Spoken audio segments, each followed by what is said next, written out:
అందరికీ నమస్తే అండి. ఈరోజు చూశారు కదండి హిందూ వనవిహార్ అంటే కార్తీక మాసంలో చాలా పవిత్రంగా భోజనం చేస్తారు ఉసిరి చెట్టు కింద. అది ఒక సాంప్రదాయం భారతీయ సంస్కృతికి. అటువంటి సాంప్రదాయాన్ని భీమవరంలో హిందూ సంస్థలో గత 3 ఏళ్లుగా నిర్వహిస్తున్నాయి. ఈ ఏడాది 4వ సంవత్సరం.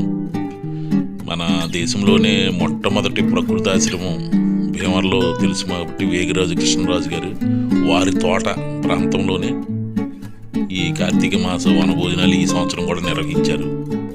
తెలుగు సంస్కృతికి అద్దం పట్టేలా సుమారు 15 రకాల వంటలు కానీ అక్కడ మన తెలుగు సంస్కృతికి నిదర్శనంగా ఉండే కళారూపాలను వాటిని ప్రదర్శించారు.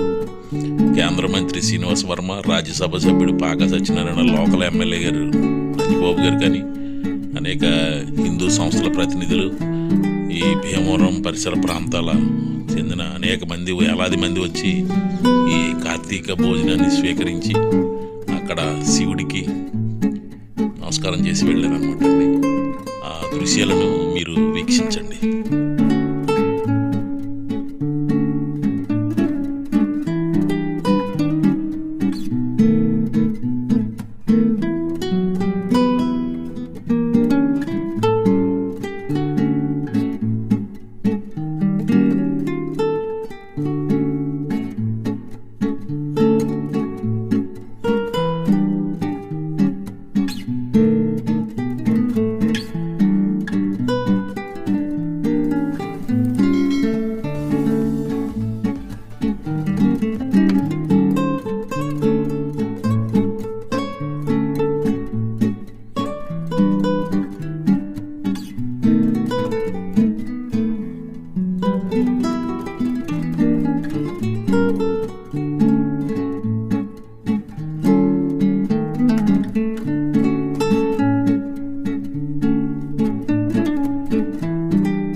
ఈ రకమైనటువంటి అవ్యవస్థితమైన సమాజంగా మనం ఉన్నప్పుడు మనకి విశ్వగురుత్వం ఎలా వస్తుంది? ప్రపంచ దేశాల అమాయకుల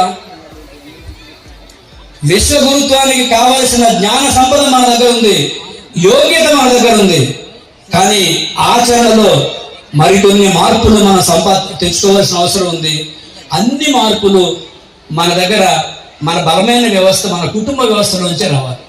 తల్లి ఒడి, మన గుడి, వీధి బడి, ఈ మూడే మన బలమైన వ్యవస్థ. ఒక మహాయజ్ఞం జరుగుతున్నట్లు మనందరం హిందువులం, మనందరం చేయవలసిన పనులన్నీ దిశానిర్దేశకం చేయడానికి విచ్చేసినటువంటి మాతాజీ యొక్క అమృత వాక్కులు ధారమల శ్రవణ యజ్ఞము అంటారు. ఇది ఒక యజ్ఞంతో కావున అందరూ కూడా వేగర మాతాజీ యొక్క అమృత ప్రవచనాన్ని ఆలకిస్తారని మనసారా కోరుకుంటూ మాతాజీ అమృత వాక్కులను మా అందరి మీద ధారగా కురిపించవలసిందిగా కోరుతున్నాం. భారత్ అథోతపద శ్రీరత్నాక్ష వందే భారతమాతరం వందే భారతమాతరం.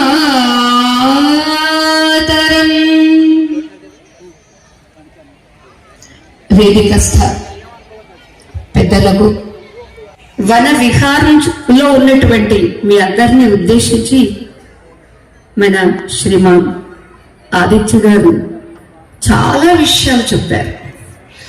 అయితే చూస్తే నాకు ఒక ప్రక్క కొంచెం వెలితి బాధ అనిపించింది.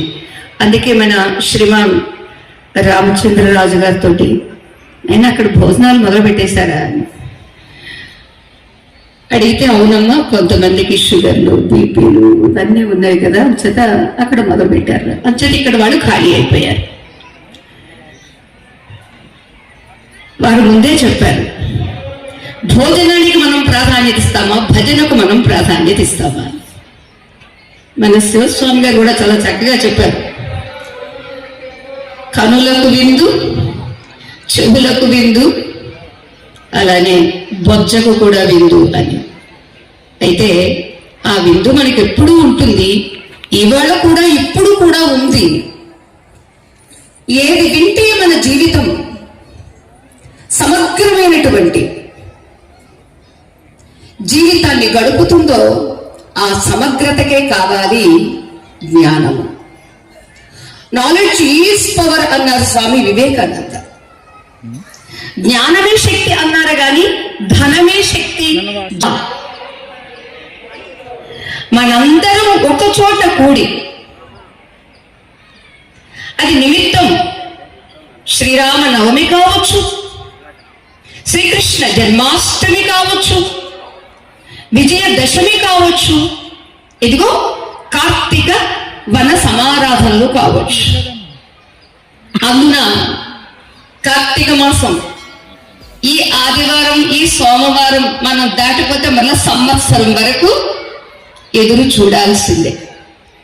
అందుకనే ఇవాళ మన ఈ భీమవరం పట్టణంలో మన శ్రీమాన్ రామచంద్రరాజు గారు, అలాగే మన ఎంపీ గారైనటువంటి శ్రీమాన్ భూపతిరాజు గారు, వీరంతా కలిసి ఇవాళ చక్కగా వారు చెప్పినట్టుగా ప్రకృతి మాత ఒడిలో ఉండి అందరూ ఎంత ఆనందంగా ఉన్నాము.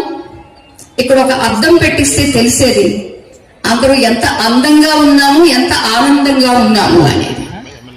ఆనందమే ముఖంలో అందాన్ని ప్రస్ఫుటింపచేస్తుంది కదా.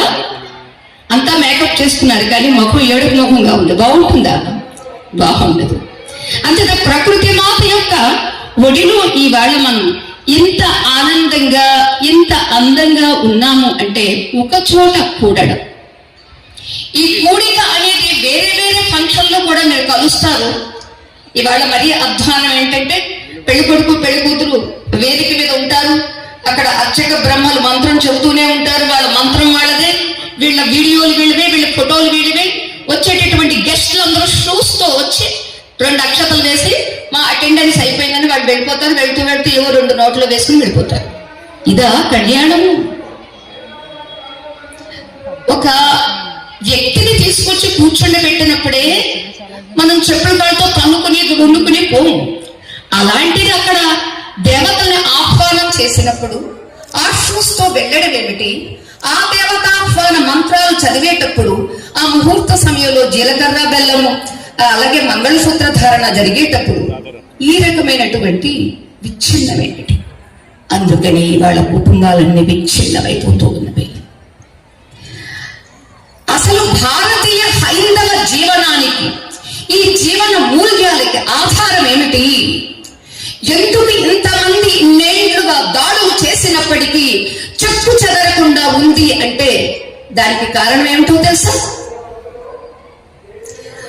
వైదిక ధర్మ ఆచరణ.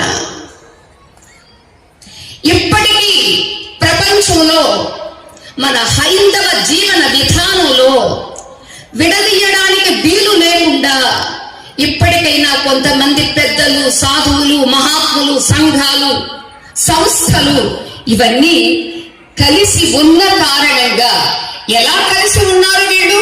వీళ్ళకి ఆధారం ఏమిటి? వైదిక ధర్మ ఆచరణ. అంచేత విడదీయలేనటువంటి ఒక ప్రత్యేకత ఉంది హైందవ జాతికి అంటే అది కేవలం వైదిక ధర్మాచరణ. విడదీయడానికి వీలు లేకుండా ఇప్పటికైనా కొంతమంది పెద్దలు, సాధువులు, మహాత్ములు, సంఘాలు, సంస్థలు ఇవన్నీ కలిసి ఉన్న కారణంగా, ఎలా కలిసి ఉన్నారు వీళ్ళు? వీళ్ళకి ఆధారం ఏమిటి? వైదిక. గ్లానిర్భవతి భారత అపన్మస్య తదాత్మానం సుజామ్యహం. ఎప్పుడెప్పుడైతే ధర్మానికి గ్లాని జరుగుతుందో అప్పుడప్పుడల్లా నేను నా ధర్మాన్ని తిరిగి ఉద్ధరించుకోవడానికి నేను వస్తూనే ఉంటాను, నన్ను నేను సృష్టించుకుంటూనే ఉంటాను అన్నాడు. అదిగో అలా సృష్టింపబడినటువంటి సంస్థలే ఇవాళ పంచ పరివర్తన తీసుకుంది. అంటే ఒక ఆర్ఎస్ఎస్ భగవదంశ, విశ్వ హిందూ పరిషత్ భగవదంశ. ఇవన్నీ లేకపోతే ఇన్నేండ్లుగా ఇంత కృషి చెయ్యలేవండి. మన శివస్వామి గారు చెప్పినట్లుగా నా కుటుంబము అని జీవించడమే నిజమైనటువంటి సన్యాస జీవితం.